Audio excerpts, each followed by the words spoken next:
My name is Davion James from Eagle, Queens.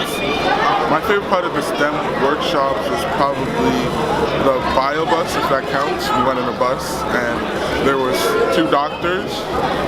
I don't remember all their names, but I do remember Eric. And we learned about different types of biology through microscopes and electron microscopes and things like that. So we got fish. All right. It's not fish. So we're down to fish or shrimp.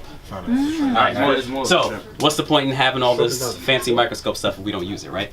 So, what I did was on each of these microscopes, I put one of these little organisms. What the hell? Yo. Okay. That's a shrimp. That is a shrimp. Oh, it is a shrimp. Oh, somebody's saying it is a shrimp. How you can tell from that? Look at the leg. If you all want to play with the scopes and try to figure out what some of the stuff is in this animal that's called a Daphnia. Oh, Daphnia? A what? Daphnia.